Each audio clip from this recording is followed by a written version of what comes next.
안녕하세요. 김프로 김동환입니다. 저희 3프로TV와 US닥이 글로벌 주식 투자 전문가 자격증 시험을 이번에 만들었는데요.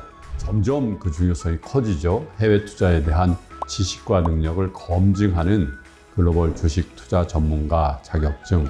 금융위원회에 정식으로 등록된 민간 자격증으로서요. 올해 벌써 4번째 시험을 치르게 됐는데요. 지금까지 총 200여 분이 이 자격증을 취득하셔서 이 치열한 금융시장에서 글로벌 투자 전문가로 활발하게 활동하고 계시죠. 여러분들도 이 자격증과 함께 여러분들의 꿈에 한 발 더 다가가 보시죠. 응시하고 싶은 분은요, 미주미.co.kr로 접속해 보시면 되겠습니다. 네. 월스트리트 모닝 브리핑 함께하고 있는 시각 6시 43분 넘어가고 있고요. 네, 안경 쓴 여돈입니다. 여기 있어요.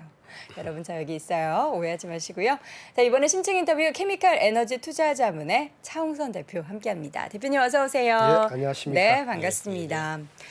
이 케미칼 그리고 에너지 투자자문, 케미칼 관련한 그 화학 관련한 그리고 에너지 쪽에 집중적으로 투자하시는 겁니까? 이름이 딱 그렇게 드러나네요. 맞습니다. 아. 유일하게 없는 게 케미칼 에너지, 네. 바이오까지 있거든요. 어. 그래, 케미칼 에너지 바이오인데 네. 에너지 쪽 큰 섹터로 보면 에너지는 제가 담당을 하고 바이오는 내일 오시는 우리 강영희 고문님께서 담당을 하고 네. 그래서 그러니까 좀 특화되어 있다 이렇게 보시면 될 것 같습니다. 네. 그러니까 제가 이제 애널리스트 생활도 한 12년 했고 자문사 한 지도 한 13년 차 되니까 네. 그래서 에너지만 한 25년 차 이렇게 투자를 하고 있다 이렇게 보시면 될 것 같습니다. 네.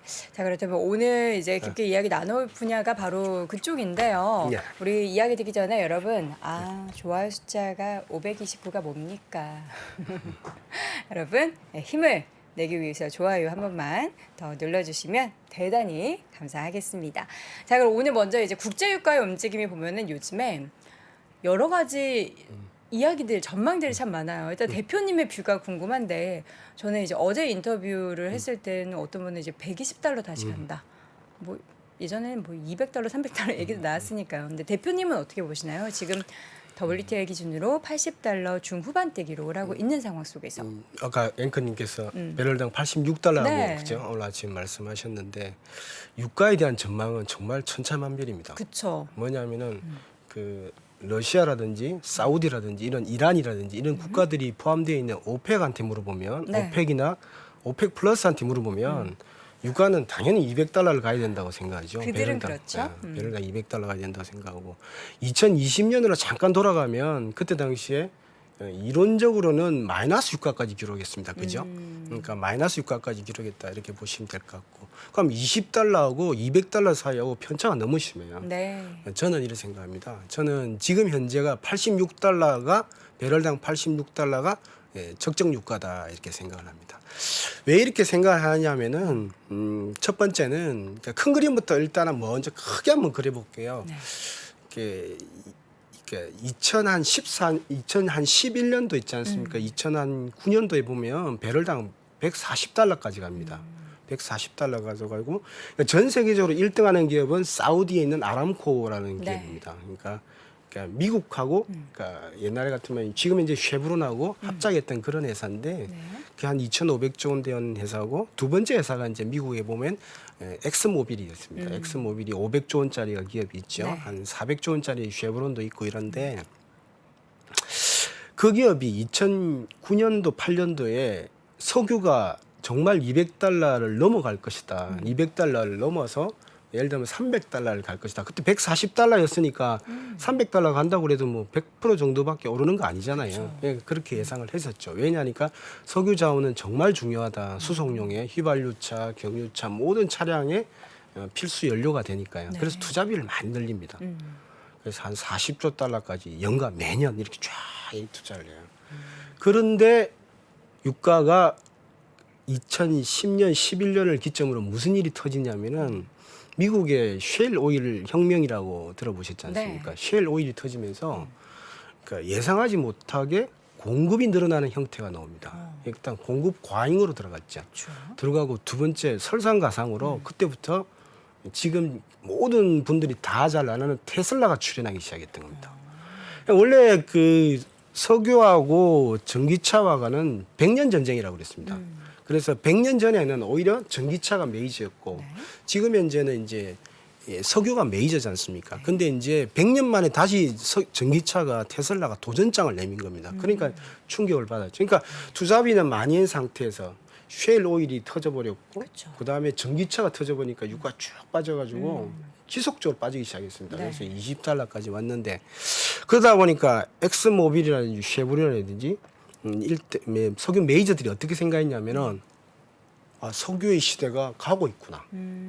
그래서 가고 있으니까 어떻게 되는 겁니까? 그다음에 어떤 일이 벌어지냐면 투자자들이 대부분 다 미국 같은 경우는 펀드가 많잖아요. 네. 펀드가 다 투자자니까 이렇게 엑스모빌이랑 쉐브란이 뭘 요구를 하냐면은 배당을 많이 주라.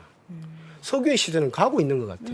너가 엑스모빌이랑 쉐브론이 매년 $40조 이렇게 그러니까 투자하는 게 맞느냐? 네. 이렇게 되는 겁니다. 그러니까 지금 보면 투자비 쪽 보면 이렇게 되는데 이게 예를 들자면은 네. 그러니까 40조 원, 그러니까 우리나라 돈으로 하면 40조 원씩 매년 투자하는 게 이렇게 맞느냐 이래 되는 거죠. 그러니까 이제 오히려 배당을 달라 이렇게 되는 네. 거죠. 그러니까 투자비가 급감하기 시작하는 겁니다. 그러니까 엑스모빌이나 쉐브론도 맞았어요. 그리고 두 번째는 미국의 민주당을 중심으로 이렇게 이제는 이게 석유라든지 가스의 채굴이라는 게 이게 예를 들자면은 이렇게 여러 가지 환경 오염 이런 걸 하니까 그러니까 투자하지 마라 이래 된 거예요. 그러니까 이 보시면 알겠지만은 이게 연간 기준으로 10조 원까지 급감을 해버립니다. 네.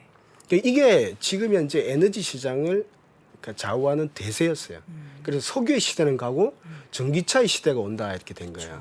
그런데 그러니까 지금 현재 석유 시장에서 판도는 어떻게 생각하냐면은 전기차가 오히려 좀 늦어졌다 이렇게 생각하는 거예요. 지금 보면은 전기차가 전 세계 보면 차량이 몇 대 정도 깔려 있느냐면은 한 7억 대 정도가 깔려 있어요. 7억 대면 전체 자동차 수 대비해서는 10% 되는 건가요? 그렇죠. 근데 10%안 됩니다. 10%도 안 되죠. 지금 이제 전기차가 팔린 나간 게 2,400만 대입니다. 그러니까 한 3.5%밖에 안 돼요. 그러니까 100대 중에 한 4대 정도가 전기차가 전 세계적으로 되고 있는 겁니다. 그러니까 석유 그런 엑스모빌이라든지 그런 쉐브론을 봤을 때도 예상 대비 왜 이렇게 늦어졌지? 이런 거예요. 그러니까 전기차가 빨리 올 줄 알고 투자비도 확 줄여놨는데 네. 그러면은 엑스모빌이라는 쉐브론만 줄인 게 아니고 사우디 아람코라든지 전 세계가 다 줄여놓은 겁니다. 다 석유. 왜 석유로 전기차 시대로 간다며. 그래서 석유를 줄여야 된다며. 네. 그리고 환경오염 때문에 우리 보고 투자하지 말라며. 그래서 우스갯소리로 이번에 그 바이든 대통령께서 백악관에서 엑스모빌하고 쉐브론한테 레터를 보내요. 왜 정산하지 않느냐 이러니까. 너네가 하지 말래매. 그렇죠. 딱 그 말이 나온 거예요. 미국은 캐나다를 해야 되는데 캐나다가 3등이거든요. 석유 네. 매장량이. 그런데 그 프로젝트 자체를 이렇게 허가를 안 내준 게 이 정부인데 왜 우리 보고 그러냐고. 투자하지 말고 배당을 줘가지고 전기차를 육성하는 게 그게 큰 그림이었다 이런 거죠. 자, 돌아가서 이야기하면 첫째, 네.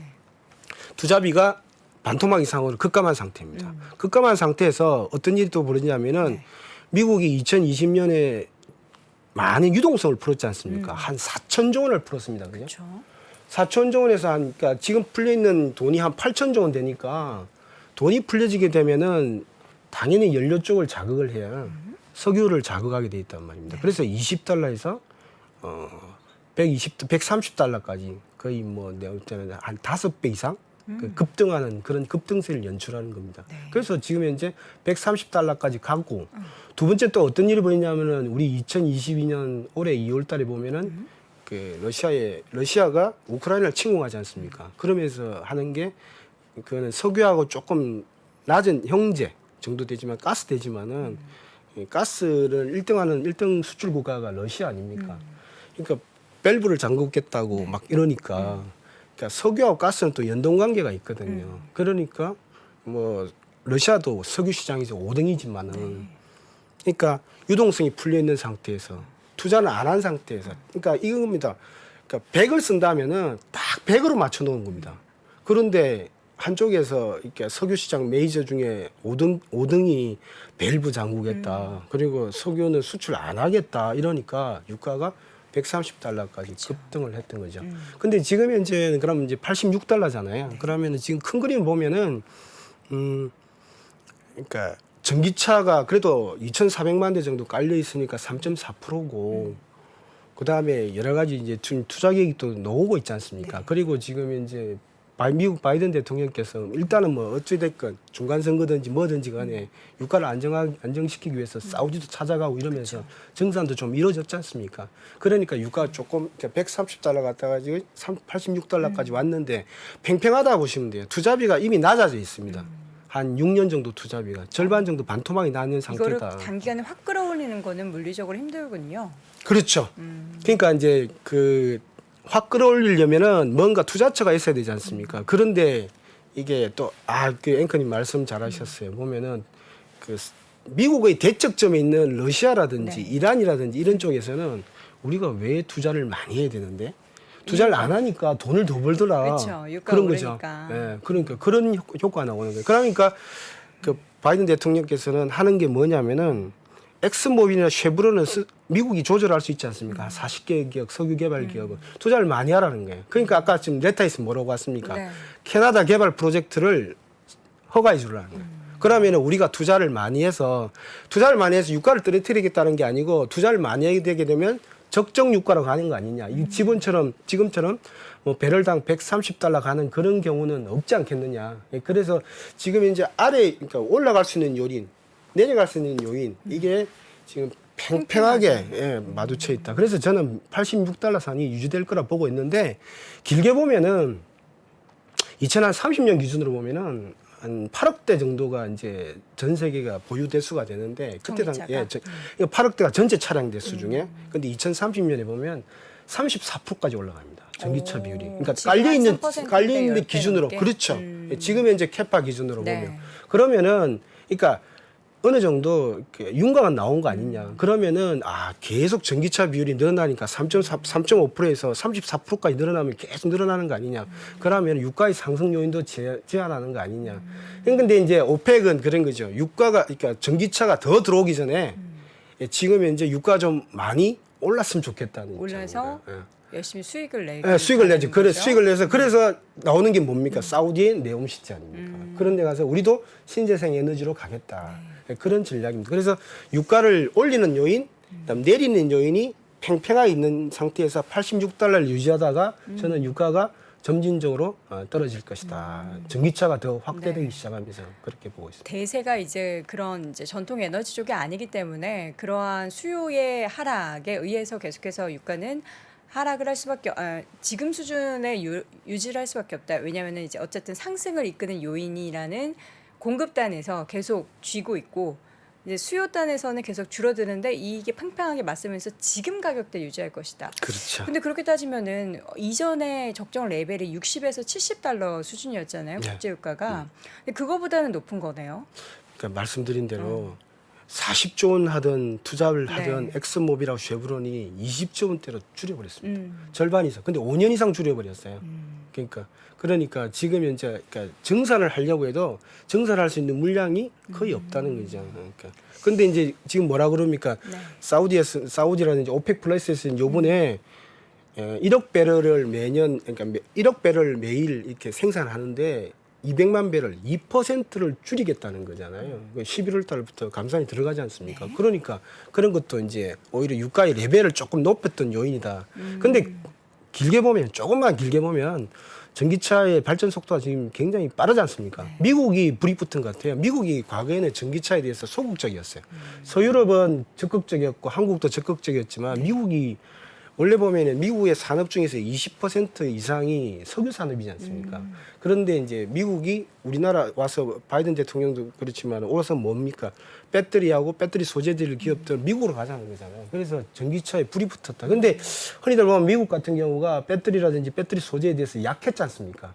그러니까 빠른 속도를 붙이려면 지금 현재 거의 완성되어 있는 기업을 거의 모셔가면 되는 거지 않습니까? 그래서 제대로 된 기업이 한국, 일본, 중국인데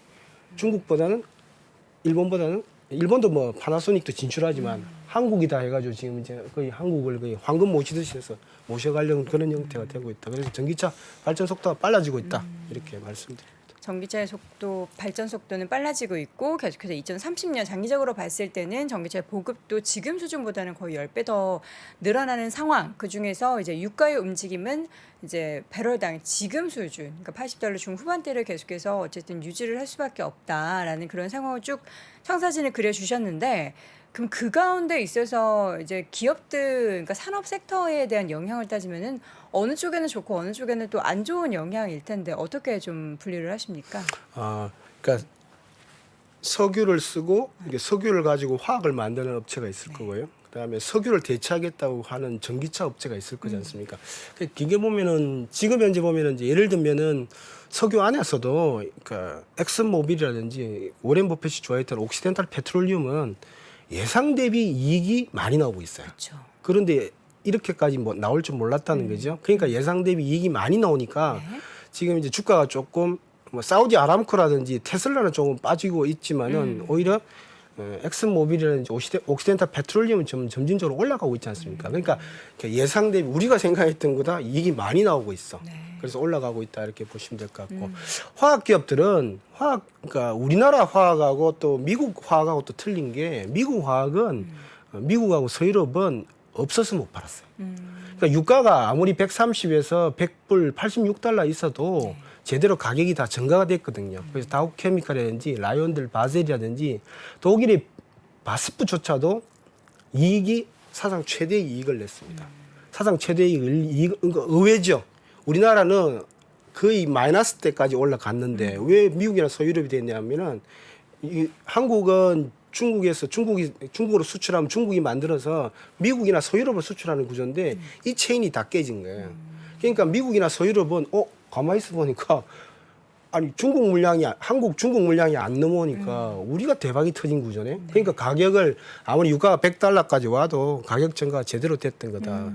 그런데 이제 지금 문제가 되는 게 뭐냐면은 미국이 금리를 4%로 올렸잖아요. 그렇죠. 그럼 미국이나 서유럽 경기를 떨어뜨리겠다는 거지 않습니까? 그래서 지금 이제 다우케미칼이라든지 이런 기업들, 화학 기업들은 지금 조금 이익이 오히려 2022년보다는 3년, 4년 다운 트렌드로 좀 예측이 되고 있죠. 오히려 그런데 이제 중국이나 한국은 여기가 시장이 열리는 거잖아요. 그러니까 중국 같은 경우 코로나 봉쇄에서 저는 해제되었다고 이렇게 보고 있는데 해제되고 될 거라 보기 때문에 그럼 중국이 열리게 되면 매출액이 25% 되고 있는 한국 화학 같은 경우는 25%에서 많이 이렇게 플러스되는 요인이 있지 않습니까? 매출액이 25%가 중국 향이니까 그래서 제가 볼 때는 오히려 이제 한국 화학, 철강 이런 것들이 이제 섹터 전략으로 보면 좋아질 것이다 이렇게 보고 있습니다. 그래서 그러니까 미국 석유 기업들은 조금 밸류에이션 플레이가 조금 올라갈 수 있는 여지가 있지만 크게 보면은 그러니까 중국 쪽으로 팔고 있는 뭐 철강이란다 우리나라 화학 기업들 이런 기업들은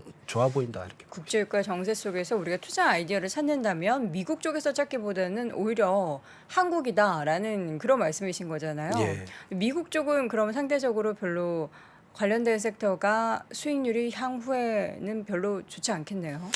제가 볼 때는 지금 현재 보이는 기업은 제가 볼 때는 그러니까 이 그릴 보시면 네. 잘 나오는데 이 보면은 사우디 아람코가 있지 않습니까? 조금 빠지고 있어요. 그다음에 주가가? 이제 그다음에 이제 테슬라가 좀 빠지고 있어요. 네. 그러니까 사우디 아람코는 왜 빠지냐면은 지금 빠진 상태에서 PER이 한 12배 정도 되거든요. 근데 그래 보시면 밑에 속에 있는 까만 쪽 있지 않습니까? 미국 엑슨모빌은 좀 올라가고 있지 않습니까? 이 PER이 8배 정도밖에 안 되거든요. 말씀드린 대로 예상했던 것보다 이익이 많이 나온 거예요. 그러니까 엑슨모빌이라든지 옥시덴탈 페트롤리움이라든지 이런 것들은 사우디 아람코의 밸류에이션 PER 12배 정도가 과거도 한 PER 12배를 받았거든요. 그래서 그 격차를 메우고 있는 거 아니냐. 그 격차를 메우기 위해서 조금 올라가고 있는 거 아니냐 이렇게 보고 있고.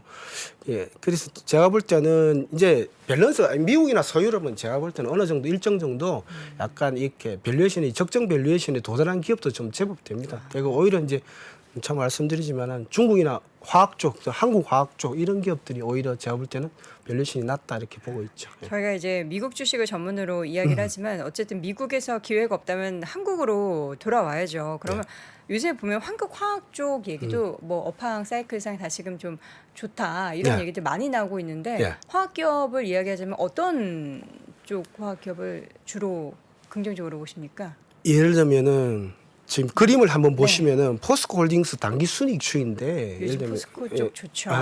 철강하고 화학을 뭐냐면 이렇게 딱 한마디로 말씀드리면 네. 어게인 2021년이 될 것이다. 이렇게 2021년 2020년에 중국이 코로나를 봉쇄했습니다. 네. 그런데 가장 먼저 코로나를 해방선언한 나라가 오히려 중국이었습니다. 2021년. 그러다 2022년에 다시 잠궜지 않습니까? 그럼 그때 보면 이제 화학하고 철강이 이익 추이가 비슷한데 코로나를 해방하면서 중국 GDP가 8% 정도까지 올라갔지 않습니까? 그러면서 포스코 홀딩스 같은 경우 사상 최대 이익을 냅니다. 그러니까 그때 당시 그림은 주가는 어땠냐면은 이 그림을 보시면은 포스코 홀딩스, 뭐 LG 화학, SK 이노베이션 같은 경우는 이 녹색 선이 2021년이었거든요. 그때 주가가 좀 좋았지 않습니까? 많이 좋았지 않습니까? 그러니까 2022년 올해는 델타 때문에, 그러니까 오미크론 때문에 중국이 봉쇄하니까 한국에서 중국으로 미국이나 서유럽을 가야 되는 물량이 끊어진 거잖아요. 그렇죠. 가동률이 자체가 5% 정도가 더 감소를 했거든요. 했는데 그러니까 지금 현재 중국이 열리기 시작한다. 중국이 지금은 한 20가지 조치도 완화 조치도 발표했지 않습니까? 뭐 격리 기간도 완화하고 이렇기 때문에 그리고 되면은 다시 올해 GDP 성장률이 중국이 한 3% 정도 되잖아요. 그러면 내년에는 그러면 2021년에 8%였는데 그럼 3%에서 거의 8%또 육박하는 거야. 그러면은 화학이나 철강은 또 예를 들면은 그냥 뭐 가동률이 5% 이상 증가되는 효과. 그러면 그게 이제 이익의 레버리지 높으니까 딱 결론적으로 말씀드리면 어게인 2021년 그런 거를 예상하고 있으면서 이제 주식시장이 이제 관심을 기울이고 있다 이렇게 보고 있습니다. 화학 쪽 그러니까 이쪽 관련한 투자를 염두하고 계시는 분들은 미국보다는 한국 기업들을 선택하는 게 더 좋다라는 결론을 얻어볼 그렇죠. 수 근데 있겠네요. 이제 이런 기업들이 대부분 다 보면은 화학 기업들이 대부분 다 화학이나 철강 기업들이 네. 대부분 다 리튬이라든지 그다음에 배터리라든지 배터리 소재를 소재 또 쪽. 붙였어요. 왜냐하면 그쵸. 이게 원래 합성 기술이 발달되어 있다 보니까 그러니까 오히려 그런 쪽 그 테슬라보다도 훨씬 또 예를 들면 저평가되어 있기 때문에 배터리나 배터리 소재 쪽에서 그러니까 화학이나 철강도 이익이 좋아지고 배터리 소재도 좋아지니까 오히려 제가 볼 때는 그러니까 소외되어 있으니까 다시 보게 되는 계기가 됐다 이제 그렇게 보고 있습니다. 만약에 대표님, 대표님의 예상하시는 그 WTI 기준으로 $80 선이 아니라 막 $100 선으로 올라가요. 혹은 더 떨어져요. 더 떨어지면 오히려 좋은 거겠고 아니 $100 위로 올라간다면은 화학 기업들 반대로 한국 기업들은 안 좋은 건가요? 그렇죠. 지금 예를 들면은 그러니까 원가가 올라왔을 네. 때 이제 증가를 해야 되잖아요. 그쵸. 그런데 증가에 대한 게 이게 어렵죠? 그렇죠. 완성 기업들하고 붙어 있다 보니까 이렇게 가격을 올려달라는 말을 참 하기 어려워요. 네. 그럴 때는 예를 들면은 또 다시 또 엑스모빌, 옥시덴탈 페트롤리움 쪽으로 무게 중심이 더 돌아가겠죠. 네. 오늘 이야기 나눈 거는 일단 국제유가가 전망이 배럴당 $80 선 요 정도고 유지될 것이다를 시나리오로 베이스로 해서 여러분께 말씀드린 거고요. 혹은 조금 떨어지면 오히려 더 좋고 만약에 국제유가가 여러 가지 정세 속에서 이전처럼 또다시 이제 $100 선을 육박하거나 넘어선다면 이 시나리오는 반대로 생각하셔야 되는 게 맞습니다. 자, 오늘 화학 관련해서 전반적인 국제유가의 움직임 또 그에 따른 업종별 영향에 대해서 투자 전략까지 세워봤습니다. 오늘 이 시간 케미칼 에너지 투자자문의 차홍선 대표 함께했습니다. 대표님 고맙습니다. 네, 감사합니다. 21년도 해외 주식 거래대금 1위 키움증권이 미국 주식이 처음이라면 $40 드려요. 차세대 국내 해외 통합 MTS 영웅문 S샵 출시 기념. 지금 바로 영웅문 S샵을 다운받아 $40 받아가세요. 해외 주식은 원금 손실 발생이 가능하며 그 결과는 투자자에게 귀속되오니 유의해주세요.